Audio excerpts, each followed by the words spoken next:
So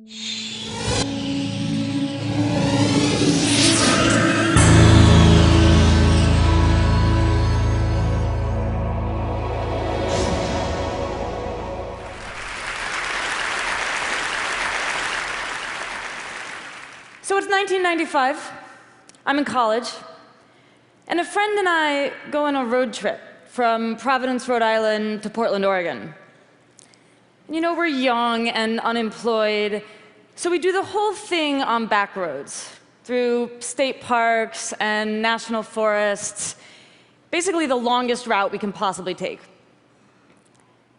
And somewhere in the middle of South Dakota, I turn to my friend, and I ask her a question that's been bothering me for 2,000 miles.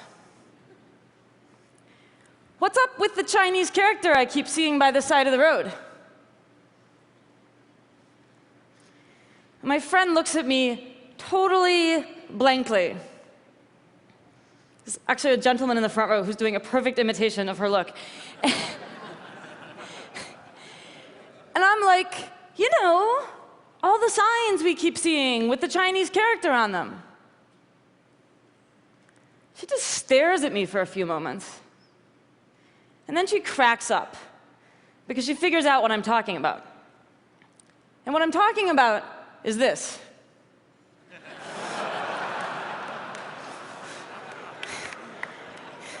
Right, the famous Chinese character for picnic area. I have spent the last 5 years of my life thinking about situations exactly like this. Why we sometimes misunderstand the signs around us, and how we behave when that happens, and what all of this can tell us about human nature. In other words, as you heard Chris say, I've spent the last 5 years thinking about being wrong. This might strike you as a strange career move, but it actually has one great advantage: no job competition.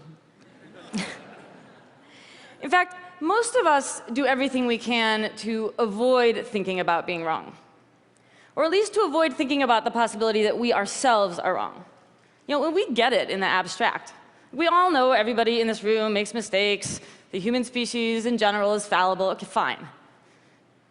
But when it comes down to me right now, to all the beliefs I hold here in the present tense, suddenly all of this abstract appreciation of fallibility goes out the window.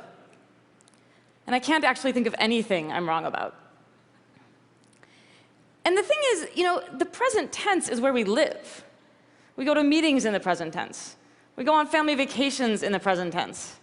We go to the polls and vote in the present tense.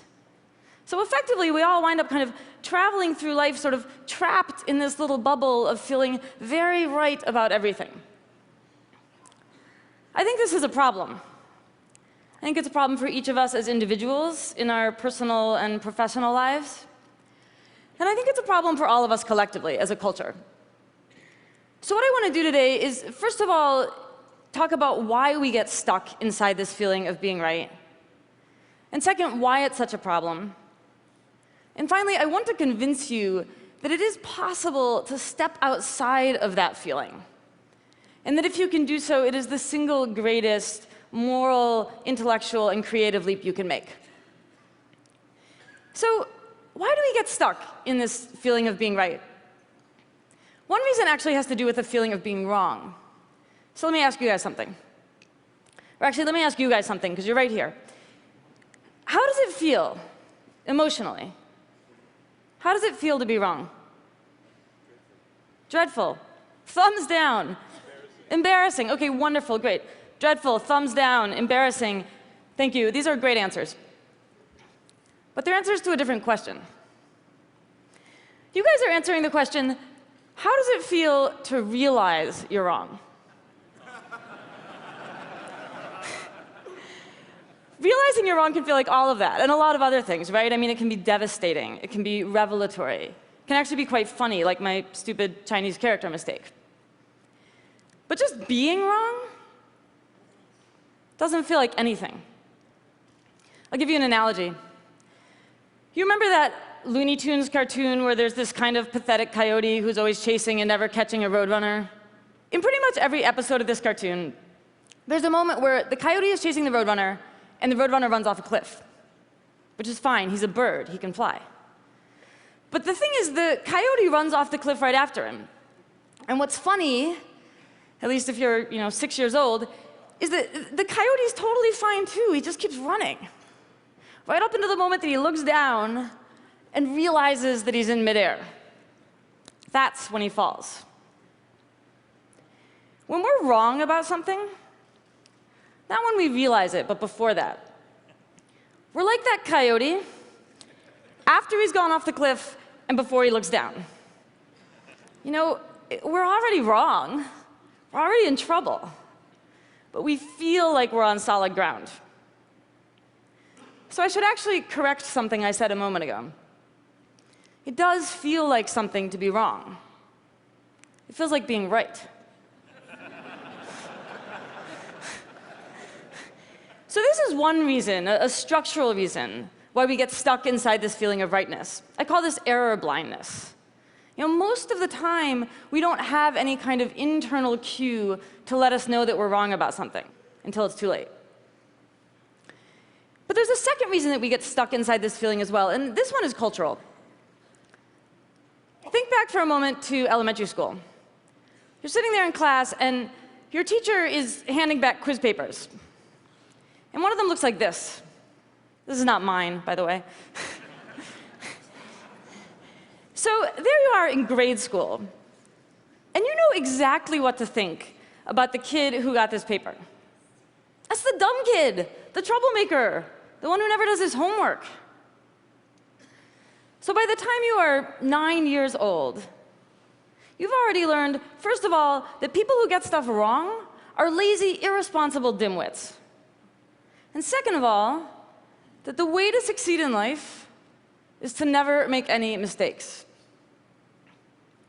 We learn these really bad lessons really well. And a lot of us, and I suspect especially a lot of us in this room, deal with them by just becoming perfect little A students, perfectionists, overachievers. Right, Mr. CFO, astrophysicist, ultramarathoner?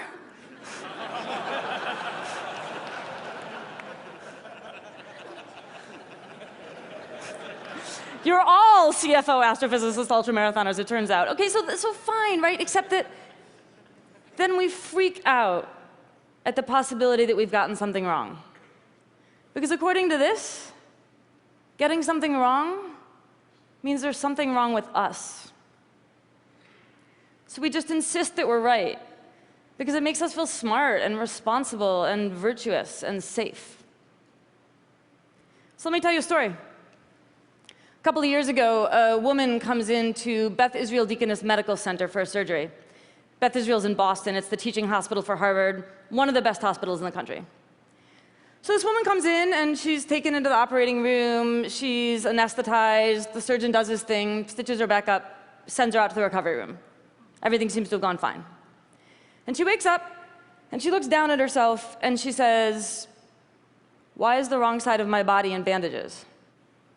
Well, the wrong side of her body is in bandages because the surgeon has performed a major operation on her left leg instead of her right one. When the vice president for healthcare quality at Beth Israel spoke about this incident, he said something very interesting. He said, for whatever reason, the surgeon simply felt that he was on the correct side of the patient. The point of this story is that trusting too much in the feeling of being on the correct side of anything can be very dangerous. This internal sense of rightness that we all experience so often is not a reliable guide to what is actually going on in the external world. And when we act like it is, and we stop entertaining the possibility that we could be wrong, well, that's when we wind up doing things like dumping 200 million gallons of oil into the Gulf of Mexico, or torpedoing the global economy. So this is a huge practical problem. But it's also a huge social problem. Think for a moment about what it means to feel right. It means that you think that your beliefs just perfectly reflect reality. And when you feel that way, you've got a problem to solve, which is, how are you going to explain all of those people who disagree with you? It turns out most of us explain those people the same way, by resorting to a series of unfortunate assumptions. The first thing we usually do when someone disagrees with us is we just assume they're ignorant. They don't have access to the same information that we do, and when we generously share that information with them, they're going to see the light and come on over to our team. When that doesn't work, when it turns out those people have all the same facts that we do and they still disagree with us, then we move on to a second assumption, which is that they're idiots. They have all the right pieces of the puzzle, and they are too moronic to put them together correctly. And when that doesn't work, when it turns out that people who disagree with us have all the same facts we do and are actually pretty smart, then we move on to a third assumption. They know the truth, and they are deliberately distorting it for their own malevolent purposes. So this is a catastrophe. This attachment to our own rightness keeps us from preventing mistakes when we absolutely need to, and causes us to treat each other terribly. But to me, what's most baffling and most tragic about this is that it misses the whole point of being human. It's like we want to imagine that our minds are just these perfectly translucent windows, and we just kind of gaze out of them and describe the world as it unfolds. And we want everybody else to gaze out of the same window and see the exact same thing. That is not true, and if it were, life would be incredibly boring. The miracle of your mind isn't that you can see the world as it is. It's that you can see the world as it isn't. We can remember the past, and we can think about the future, and we can imagine what it's like to be some other person in some other place. And we all do this a little differently, which is why we can all look up at the same night sky and see this, and also this, and also this. And yeah, it is also why we get things wrong. 1,200 years before Descartes said his famous thing about "I think, therefore I am," this guy, St. Augustine, sat down and wrote "Fallor ergo sum." I err, therefore I am. Augustine understood that our capacity to screw up, it's not some kind of embarrassing defect in the human system, something we can eradicate or overcome. It's totally fundamental to who we are. Because unlike God, we don't really know what's going on out there. And unlike all of the other animals, we are obsessed with trying to figure it out.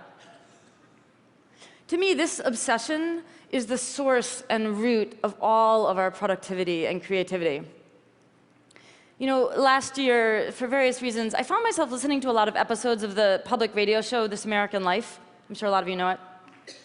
And so I'm listening, and at some point, I start feeling like all the stories are about being wrong. And my first thought was, I've lost it. I've become the crazy wrongness lady. I just imagine it everywhere, which has happened. But a couple of months later, I actually had a chance to interview Ira Glass, who's the host of the show. And I mentioned this to him, and he was like, no, actually, that's true. In fact, he says, as a staff, we joke that every single episode of our show has the same crypto theme. And the crypto theme is, I thought this one thing was going to happen, and something else happened instead. And the thing is, says Ira Glass, we need this. We need these moments of surprise and reversal and wrongness to make these stories work. And for the rest of us, as audience members, as listeners, as readers, we eat this stuff up. We love things like plot twists and red herrings and surprise endings. When it comes to our stories, we love being wrong. But our stories are like this because our lives are like this.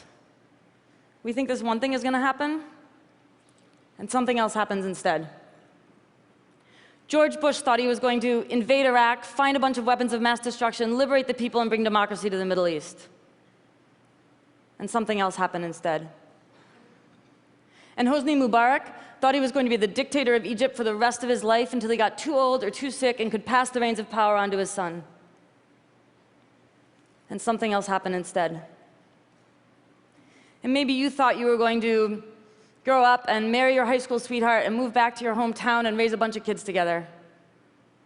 And something else happened instead. And I have to tell you that I thought I was writing an incredibly nerdy book about a subject everybody hates for an audience that would never materialize. And something else happened instead. I mean, this is life. You know, for good and for ill, we generate these incredible stories about the world around us. And then the world turns around and astonishes us.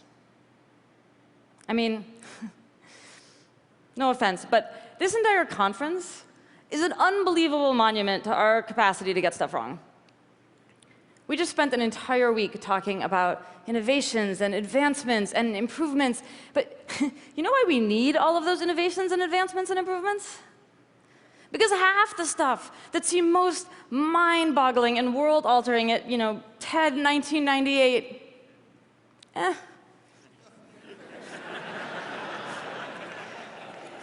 didn't really work out that way, did it?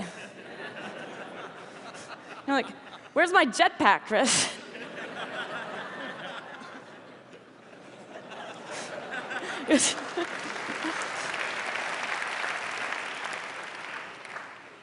So here we are again. And that's how it goes. We come up with another idea. We tell another story. We hold another conference. The theme of this one, as you guys have now heard 7 million times, is the rediscovery of wonder. And to me, if you really want to rediscover wonder, you need to step outside of that tiny, terrified space of rightness and look around at each other and look out at the vastness and complexity and mystery of the universe and be able to say, wow, I don't know. Maybe I'm wrong. Thank you.